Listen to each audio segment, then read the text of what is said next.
Start करते हैं first question. First question है, आपको एक में वर्ग दिया हुआ और उनका सामान्य नाम दिया गया है। ठीक है, तो क्लोरोफाइजी का सामान्य नाम क्या होगा? हरी शैवाल रहेगा। ठीक है, क्लोरो से आप ये याद रख सकते हैं, जैसे क्लोरीन होती है ना, क्लोरीन, क्लोरो यानी क्लोरीन का साउंड आ रहा है, तो क्लोरीन का जो गैस का रंग है वो हरा है, इसलिए हरा शैवाल हो जाएगा।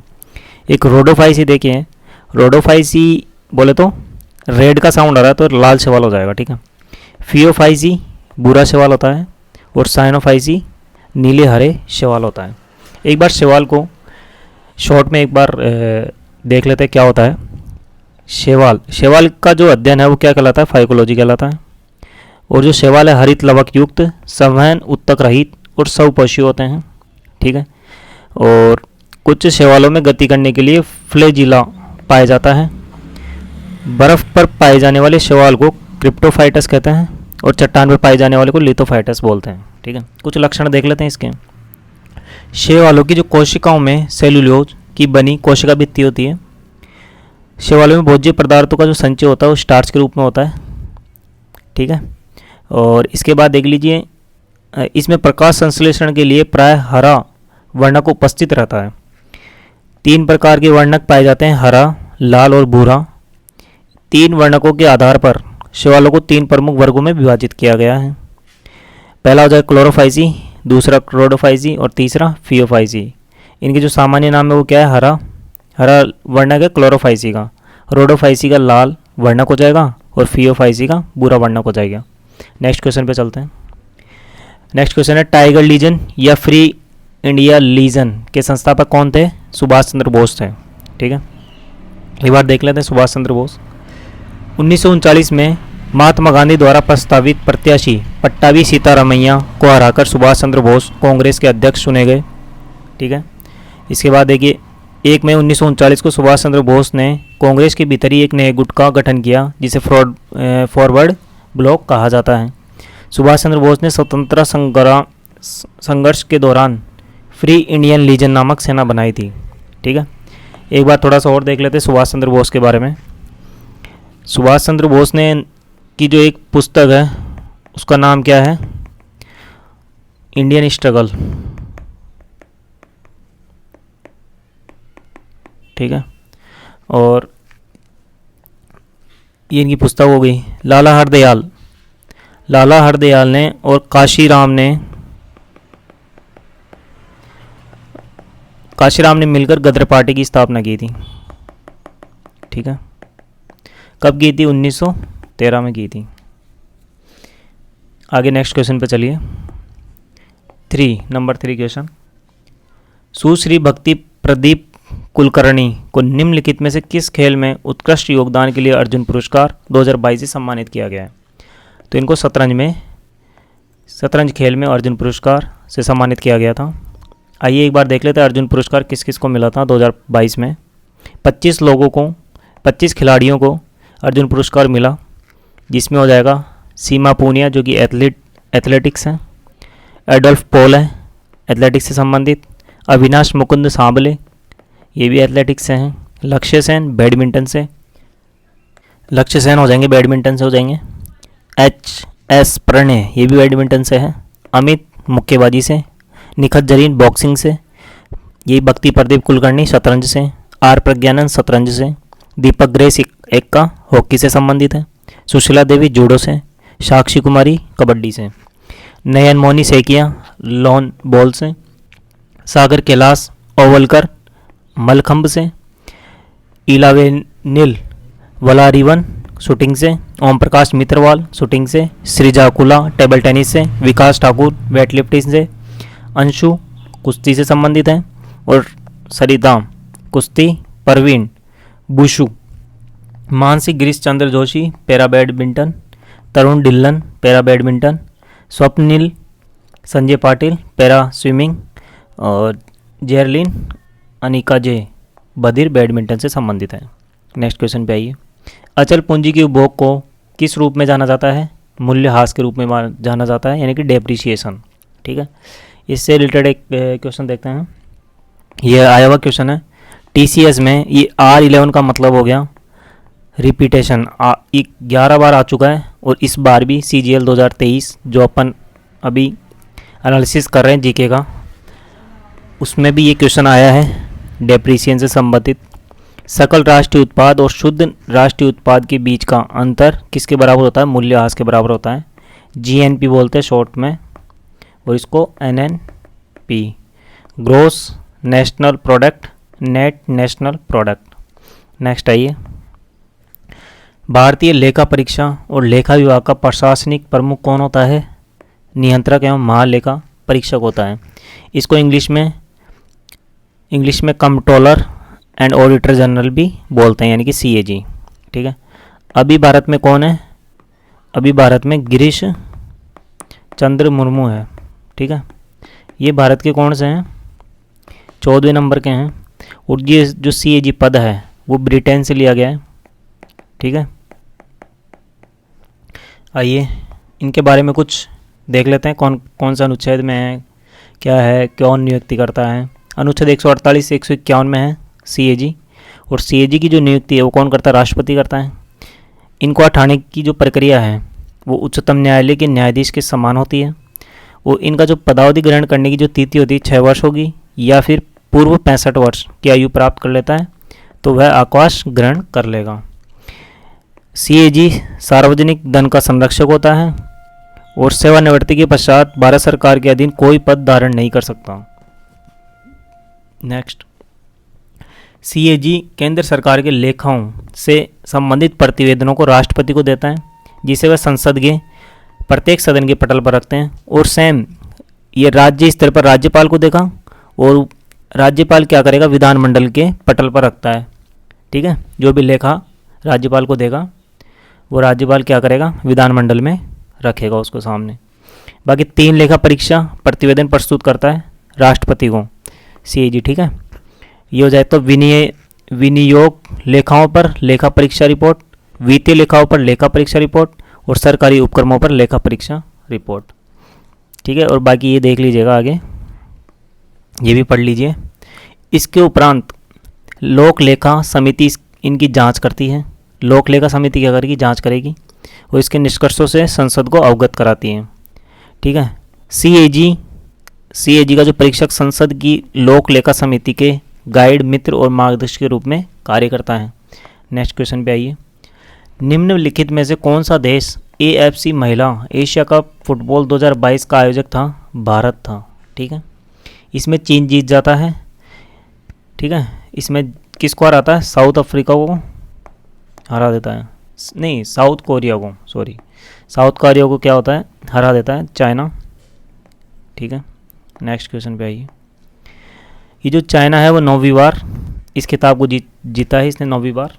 और ये कहाँ हुआ था? ये नवी मुंबई DY पाटिल स्टेडियम में आयोजित किया गया था, फाइनल जो था वो। और नेक्स्ट क्वेश्चन पे आइए, बाकी देख लीजिएगा आप, उसको होल्ड पॉज करके आप देख सकते हैं उसको। नेक्स्ट क्वेश्चन पे आइए 7 नंबर पे, जनजातीय जनसंख्या 2011 के आधार पर उस विकल्प की पहचान कीजिए जो निम्नलिखित राज्यों को आरोही क्रम में व्यवस्थित करता है। तो सबसे ज़्यादा जनजातीय जनसंख्या किसकी हो जाएगी? MP की हो जाएगी, 14.7% है, जो कि पहले स्थान पर है। उसके बाद महाराष्ट्र में 10.1% है, और ओडिशा 3rd नंबर पे, उसकी है 9.2%। उसके बाद राजस्थान की, फिर उसके बाद गुजरात की। ठीक है। नेक्स्ट क्वेश्चन, 2018 में डूडल ने मृणालिनी साराभाई का 100वां जन्मदिन मनाया। वह निम्नलिखित में से किस नृत्य शैली की प्रतिपादक हैं? भरतनाट्यम और कथकली की प्रतिपादक हैं। भरतनाट्यम में और कौन कौन से हैं वो देख लेते हैं, कौन कौन संबंधित हैं। भरतनाट्यम, यामिनी कृष्णमूर्ति हो जाएगी, सोनल मानसिंह, रुक्मणी देवी, अरुण डेल, T बाला सरस्वती, पद्मा सुब्रमण्यम, SK सरोज, राम गोपाल, लीला सैमसन, मृणालिनी साराभाई, वैजयंती माला बाली, मालविका सरकार, प्रियदर्शनी गोविंद, ये सब के सब भरतनाट्यम से संबंधित है। कथकली से देख लेते कौन कौन है। तोल नारायण मेनन, उदय शंकर, कृष्ण नायर, शांता राव, मृणालिनी साराभाई, आनंद शिवरामन, कृष्णन कुट्टी, गोपीनाथ और रीता गांगुली, ये सब के सब कथकली से संबंधित हैं। आइए नेक्स्ट क्वेश्चन पे। क्वेश्चन नंबर 9, कौन सा संगीतकार, एक बार देखते, पीछे वाला क्वेश्चन 8 नंबर था, ठीक है। हाँ, निम्नलिखित में कौन सा संगीतकार संगीत वाद्य यंत्र सितार पर अपनी महारत के लिए लोकप्रिय है? तो कौन है? विलायत खान है, जो कि सितार बजाते हैं। सितार में और कौन कौन है? पंडित रविशंकर, निखिल बनर्जी, विलायत खां, बंदे हसन और शाहिद परवेज, उमा शंकर मिश्र और बुद्धा मुखर्जी। देखो अमजद अली किससे संबंधित है? देखो ये रहा, अमजद अली खां सरोद से संबंधित है। बहादुर खान किससे हैं? बहादुर खान जो है वो भी सरोद वादक हैं। इसके बाद देखिए अली अकबर खां, ये किससे हैं? ये भी सरोद से हैं। यानी 3 आपको सरोद से दिया हुआ है, बाकी एक जो विलायत खान वो है सितार से। और देख लेते हैं सरोद कौन कौन है सरोद से संबंधित। अलाउद्दीन खाओगे, हाजिफ खाओगे, विश्वजीत राय चौधरी, जरीन दारूवाला, मुकेश शर्मा, ये सभी के सभी सरोद वादक हैं। नेक्स्ट 10 नंबर पे आइए, प्रजनन रणनीति का नाम बताइए जिसमें परजीवी एक ही प्रजाति या विभिन्न प्रजातियों के अन्य जीवों की देखभाल का लाभ उठाते हैं जिससे वे अपने बच्चों को पाल सके, उसको बोलते हैं शाव परजीवी। नेक्स्ट क्वेश्चन पे आइए, ब्रह्मांड की स्थिर अवस्था की संकल्पना के बारे में किस वैज्ञानिक ने विचार किया था? फ्रेड होयल ने किया था। नेक्स्ट पे आइए, देखिए इसको झेलम का जो प्राचीन नाम है वो पूछा है, क्या है? तो झेलम का प्राचीन नाम क्या हो जाएगा? वितस्ता हो जाएगा। परोशनी किसका है? रावी का है। विपाशा किसका है? व्यास का है। और अस्कनी किसका है? चिनाब का है, ठीक है। और सतलज का क्या होता है? सतलज का होता है शतुद्री होता है ना, देख लेना एक बार, शतुद्री है या शतुद्री है, ठीक है। नेक्स्ट चलेंगे। अक्टूबर 2021 में 19 वर्षीय अंशु मलिक ने विश्व कुश्ती चैंपियनशिप में रजत पदक जीता और ये पहली भारत की हैं जिन्होंने सिल्वर मेडल जीता वर्ल्ड कुश्ती चैंपियनशिप 2021 में। ये जो वर्ल्ड कुश्ती चैंपियनशिप है वो कहाँ हुआ था? नॉर्वे के अंदर हुआ था, ओस्लो में, ठीक है। नेक्स्ट आइए, और ये कहाँ से हैं? ये हरियाणा से हैं, ठीक है। इसके बाद आइए नेक्स्ट क्वेश्चन पे, भारत में अंग्रेजों द्वारा शुरू की गई राजस्व गृह की रैयतवाड़ी व्यवस्था किस पर आधारित थी? रिकॉर्ड के लगान सिद्धांत पर आधारित थी। अब आइए समझते हैं रैयतवाड़ी क्या होती है। भू राजस्व वसूलने की 2 व्यवस्थाएं थी, रैयतवाड़ी और महलवाड़ी। रैयतवाड़ी और महलवाड़ी अपन अभी डिस्कस कर लेते हैं। रैयतवाड़ी व्यवस्था में किसानों के साथ व्यक्तिगत रूप से किए गए लगान समझौते को रैयतवाड़ी कहा गया। इस व्यवस्था के अंतर्गत ब्रिटिश सरकार की 51% भूमि आई। 1992 में रैयतवाड़ी व्यवस्था 12 महल जिले में पहली बार कर्नल रीड द्वारा लागू की गई, ठीक है। यहाँ तक इम्पोर्टेंट हो जाएगा। उसके बाद देखिए मुख्य विशेषताएं क्या क्या थी। सरकार और किसान के बीच कोई बिचौलिया वर्ग नहीं था, ठीक है। लगान की अदायगी न होने पर भूमि जब्त की जा सकती थी। भूमि का स्वामित्व किसान को दिया गया जिससे वे भूमि का विक्रय कर सकते थे और गिरवी भी रख सकते थे। राजस्व के रूप में किसानों को उपज का 1/2 भाग देना था जो धन के रूप में देना होता था। लगान अदायगी प्रत्येक 30 वर्ष बाद पुनः समीक्षा करने की व्यवस्था की गई थी। महलवाड़ी को समझते हैं। महल शब्द का तात्पर्य है जागीर और गांव।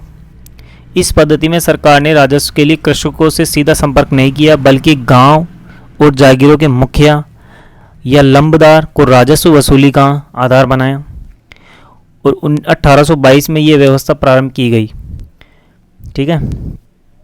इस व्यवस्था का जन्मदाता कौन है? हॉल्ट मैकेंजी है, ठीक है। और ये देखिए प्रारंभ में इस व्यवस्था में लगान उत्पादन का 2/3 भाग था, बाद में इसे घटाकर उत्पादन का आधा भाग यानी कि 50% कर दिया गया। इसके बाद ये देख लीजिए पूरे सारणी। महलवाड़ी में क्षेत्रफल कितना था? 30% और जमींदारी में 19% और रैयतवाड़ी में 51%। पक्ष कौन था? जमींदार था जमींदारी में, रैयतवाड़ी में किसान और महलवाड़ी में मुखिया और लंबदार। कॉर्नवालिस को भारत में नागरिक सेवा का जनक माना जाता है। नेक्स्ट क्वेश्चन पे आइए, क्वेश्चन नंबर 15 पे। प्राथमिक, माध्यमिक और तृतीयक देखभाल सेवाओं पर ध्यान देने के साथ देश भर में स्वास्थ्य देखभाल के बुनियादी ढांचे को मजबूत करने के लिए शुरू की गई सबसे बड़ी अखिल भारतीय योजना कौन सी है? PMABHIM, ठीक है।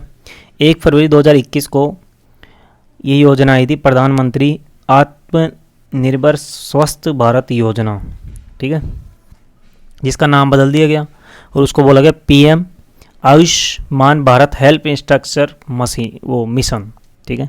तो A Bharat, B H health और इंफ्रास्ट्रक्चर I और M, शॉर्ट में बोलेंगे PMABHIM, ठीक है।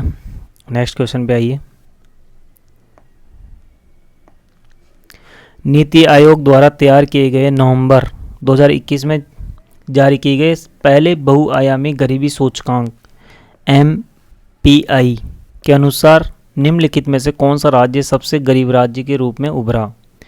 तो कौन सा हो जाएगा? बिहार हो जाएगा इसमें, ठीक है। और नीति आयोग के बारे में कुछ तथ्य देख लेते हैं कौन कौन से हैं। नीति आयोग को थिंक टैंक कहा जाता है, ठीक है। और इन्होंने जो पहली बार नवंबर 2021 में ये आंकड़ा जारी किया है, सूचकांक जारी किया है, बहुआयामी गरीबी सूचकांक पहली बार नीति आयोग ने नवंबर 2021 में किया। नीति आयोग से पहले ये जो नीति आयोग है वो पहले योजना आयोग था, लेकिन इसका नाम बदलकर इसको नीति आयोग बनाया गया, ठीक है। नीति आयोग के अध्यक्ष कौन होते हैं? PM होते हैं, नरेंद्र मोदी जी हैं। और इसका जो CEO है वो कौन है? CEO जाएंगे BVR सुब्रमण्यम, ठीक है। और उपाध्यक्ष कौन है इसके? उपाध्यक्ष हैं सुमन के बेरी, ठीक है। और ये नीति आयोग कब आया था? 1 जनवरी 2015 को आया था, ठीक है।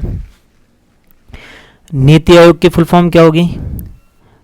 NITI Aayog NITI, national institution for transforming India, ठीक है, ये इसका फुल फॉर्म हो जाएगा।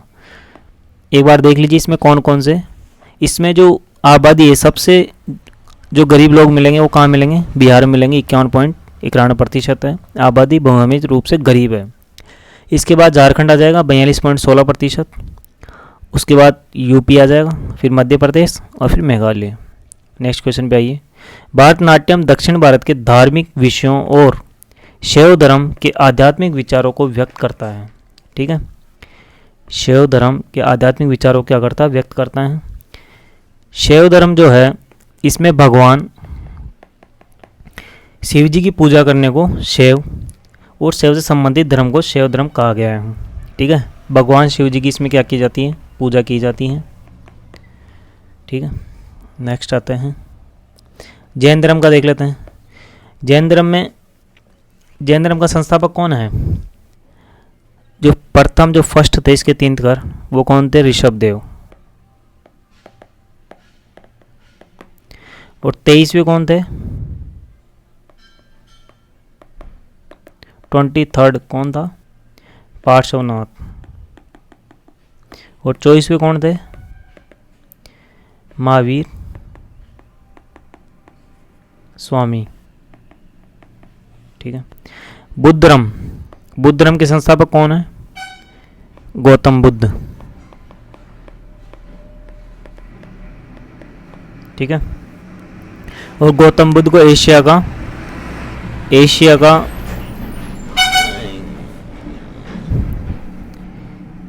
ज्योतिपुंज भी कहा जाता है, लाइट ऑफ एशिया। नेक्स्ट चलेंगे। कौन सा त्यौहार टाई ऑफ प्रोटेक्शन सबसे जुड़ा है? रक्षाबंधन जुड़ा हुआ है। छठ पूजा कहाँ मनाई जाती है? बिहार में। इसमें क्या करते हैं? सूर्य और नदियों और तालाबों की पूजा की जाती है। बैसाखी पंजाब में मनाया जाता है। सिख समुदाय के लोगों द्वारा, जो सिख समुदाय के खालसा पंथ का जो जन्म का जो प्रतीक है वो बैसाखी त्यौहार है। ये कौन सा त्यौहार है? फसल त्यौहार है एक, ठीक है। 13 और 14 अप्रैल को मनाया जाता है। नेक्स्ट क्वेश्चन पे आइए। कौन सा अनुच्छेद नागरिकता से संबंधित है? अनुच्छेद 5 से 11 नागरिकता से है। ठीक है, कौन से भाग में आता है ये? भाग 2 में आता है, और बाकी इसमें कुछ नहीं। नेक्स्ट, बैडमिंटन कोर्ट की लंबाई कितनी होती है? 13.40 मीटर। बैडमिंटन से रिलेटेड देख लेते हैं। बैडमिंटन का विकास संभवतः आधुनिक जो बैडमिंटन का विकास है वो कहाँ हुआ था? इंग्लैंड में हुआ था। इसका सर्वोच्च संस्थान इंटरनेशनल बैडमिंटन फेडरेशन की स्थापना 1934 में की गई थी। विश्व बैडमिंटन चैंपियनशिप की शुरुआत 1977 ईस्वी में हुई थी। कोर्ट की लंबाई कितनी होती है? 44 फीट होती है। कोर्ट की चौड़ाई 20 फीट, नेट की ऊंचाई 5 फीट। कोक का वजन कितना होता है? 4.74 से 5.51 ग्राम। रैकेट का वजन होता है 80 से 140 ग्राम के बीच। प्रमुख खेल शब्दावलियाँ देख लीजिए कौन कौन सी। कोर्ट हो जाएगा, long service, net fall, double fault, service break, match point, set point, high service, cross shot, service change, deuce, advance, drop, drive, lob, smash, love, let, love all. ये सब के सब बैडमिंटन से संबंधित शब्दावलियाँ हैं। 1901 में विलियनों में रासायनिक गतिकी और प्रासंगिक दाब के नियमों की खोज द्वारा प्रदान की गई असाधारण सेवाओं की पहचान के लिए नोबेल पुरस्कार किसे दिया गया था? Jacob's Henriques van T half को दिया गया था। ठीक है, नेक्स्ट चलेंगे। किसका उपयोग large hadron collider, MRI scanner और एनएमआर स्पेक्ट्रोमीटर में अति चालक चुंबकों के लिए शीतलन माध्यम के रूप में किया जाता है? हीलियम का किया जाता है। नेक्स्ट आइए। कौन सा राज्य तापी बेसिन का हिस्सा नहीं है? राजस्थान नहीं है। देखिए, तापी नदी यहाँ से निकल रही है मुल्तई से। ठीक है, यहाँ से मध्य प्रदेश से निकलती हुई सतपुड़ा के जस्ट नीचे बैतूल के पास में, वहाँ से निकलती हुई महाराष्ट्र में जाती है, फिर उसके बाद जा रही है गुजरात में और गल्फ ऑफ खंबात में, गल्फ ऑफ कैम्बे में गिर जाती है। नेक्स्ट क्वेश्चन पे आइए। किस औद्योगिक नीति में अति लघु उद्योग इकाई के लिए निवेश सीमा बढ़ाकर 2 लाख की गई? 1980 में की गई। उद्योग नीति क्या होती है? वह नीति है जिसका उद्देश्य देश के निर्माण उद्योग का विकास करना और उसे वांछित दिशा देना होता है। औद्योगिक नीति का अर्थ सरकार के उन निर्णयों और घोषणाओं से है जिसमें उद्योगों के लिए अपनाई जाने वाली नीतियों का उल्लेख होता है।